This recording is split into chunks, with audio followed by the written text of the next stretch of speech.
Hello everyone, দেখো আমি এখানে একটা ফুলকপি নিয়ে নিয়েছি।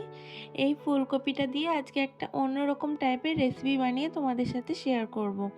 তার জন্য আমি এখানে প্রথমে ফুলকপিগুলোকে একটু বড় বড় সাইজ করে কেটে নিয়েছি। আর তার সাথে আমার লাগবে হচ্ছে চিকেন।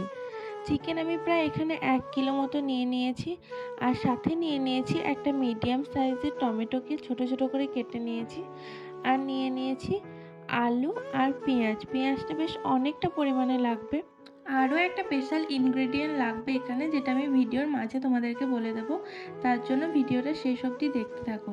তো দেখো এখানে আমি কড়াইয়ের মধ্যে বেশ অনেকটা পরিমাণে জল দিয়ে তার মধ্যে 1 টেবিল স্পুন মতো লবণ দিয়ে সমস্ত ফুলকপিগুলোকে দিয়ে খুব ভালোভাবে জলের সাথে মিশিয়ে নিলাম। এবার এটাকে 1 মিনিট মতো ফুটিয়ে নামিয়ে ছেঁকে নেব।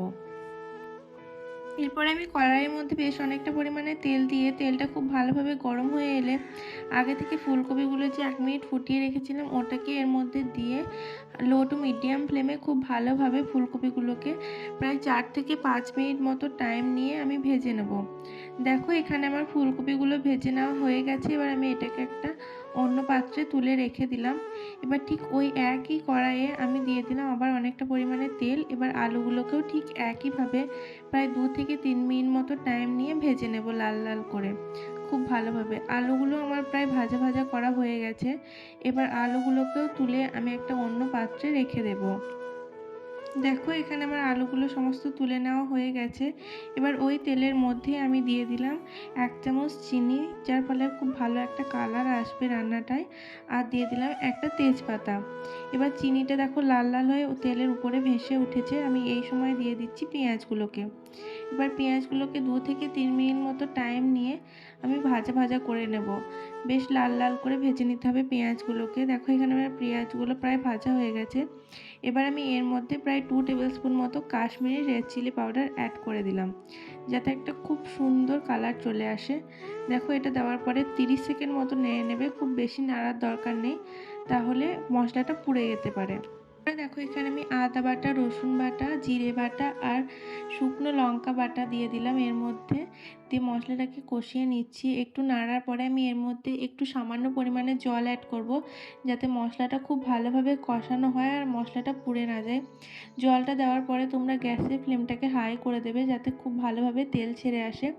আমি এর মধ্যে 1 টেবিল স্পুন হলুদ আর ধনে গুঁড়ো অ্যাড করেছিলাম, যেটা তোমাদেরকে দেখাতে ভুলে গেছি। তো তোমরাও অ্যাড করে দেবে। তারপরে মশলাটাকে খুব ভালোভাবে হাই ফ্লেমে কষিয়ে দেবে। দেখো এখানে আমার প্রায় তেল ছেড়ে এসছে। আমি এই পর্যায়ে 2 টেবিল স্পুন লবণ অ্যাড করে দিলাম। তোমরা তোমাদের স্বাদ অনুযায়ী লবণটা অ্যাড করে দেবে। আর দিয়ে দিলাম টমেটো কুচি। এবার আবার বেশ কিছুক্ষণ ধরে আমি মশলাটাকে খুব ভালোভাবে কষিয়ে নেব। মশলাটা দেখো এখানে আমার প্রায় কষানো হয়ে গেছে। এবার আমি এর মধ্যে 1 টেবিল স্পুন ঘি অ্যাড করে দিলাম। ঘি অ্যাড করার ফলে বেশ খুব সুন্দর একটা টেস্ট আসবে আর খুব সুন্দর গন্ধ বেরাবে। যেহেতু আমার মশলাটা খুব ভালোভাবে কষানো হয়ে গেছে, তাই আমি এর মধ্যে একে একে চিকেনগুলোকে অ্যাড করে দিলাম। চিকেনগুলোকে অ্যাড করার পরে মিডিয়াম ফ্লেমে আমি মশলার সাথে চিকেনটাকে খুব ভালোভাবে মিশিয়ে 5 থেকে 6 মিনিট মতো টাইম নিয়ে আমি চিকেনটাকে খুব ভালোভাবে কষিয়ে নেব। চিকেনটা প্রায় আমার হাফ কষানো হয়ে গেছে। এই পর্যায়ে আমি অ্যাড করে দিলাম মাটনের ফ্যাট। এটাই ছিল আমার স্পেশাল ইনগ্রেডিয়েন্ট, যেটা দেওয়ার ফলে রান্নায় আরও বেশি স্বাদ চলে আসবে। তো তোমরা অবশ্যই একবার এভাবে ট্রাই করে দেখতে পারো। তো এটা দেওয়ার পরে আমি বেশ অনেকক্ষণ ধরে প্রায় 8 থেকে 10 মিনিট মতো টাইম নিয়ে আমি মাংসটাকে খুব ভালোভাবে কষিয়ে নেব, যাতে এর মধ্যে কোনো রকম গন্ধ না থাকে আর খুব সুন্দর স্বাদ চলে আসে। তো দেখো এখানে আমি খুব ভালোভাবে কষিয়ে নিচ্ছি, তোমরাও ঠিক একইভাবে কষিয়ে নেবে। দেখো এখান থেকে আমার কতটা তেল বেরিয়েছে মাটনের ফ্যাট থেকে, আর দেখতেও ঠিক কতটা সুন্দর লাগছে একবার দেখো। এটা আমার প্রায় কষানো হয়ে গেছে। দেখো এখানে কতটা তেল বেরিয়েছে। চিকেনটা আমার কষানো হয়ে গেছে। এবার আমি এর মধ্যে দিয়ে দেব আগে থেকে ভেজে রাখা ফুলকপিগুলোকে দেওয়ার পরে আমি ফুলকপির সাথে মশলাটাকে খুব ভালোভাবে কষিয়ে নেব, যাতে মশলাগুলো ফুলকপির মধ্যে খুব ভালোভাবে ঢুকে যায়। তোমার ফুলকপিটা এখানে কষানো হয়ে গেছে খুব ভালোভাবে। এবার আমি এর মধ্যে অ্যাড করে দিচ্ছি আগে থেকে ভেজে রাখা আলুগুলো।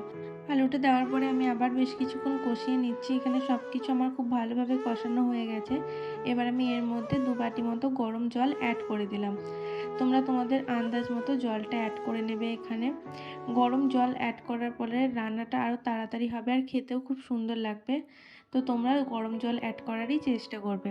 তো দেখো এখানে আমার এটা খুব ভালোভাবে ফুটে গেছে।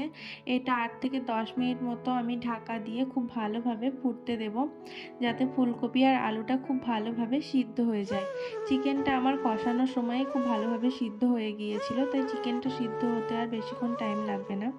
তো দেখো এখানে আমার রান্নাটা একদম রেডি হয়ে গেছে প্রায়। এবার আমি এর মধ্যে একে একে ধনেপাতা অ্যাড করে দেবো।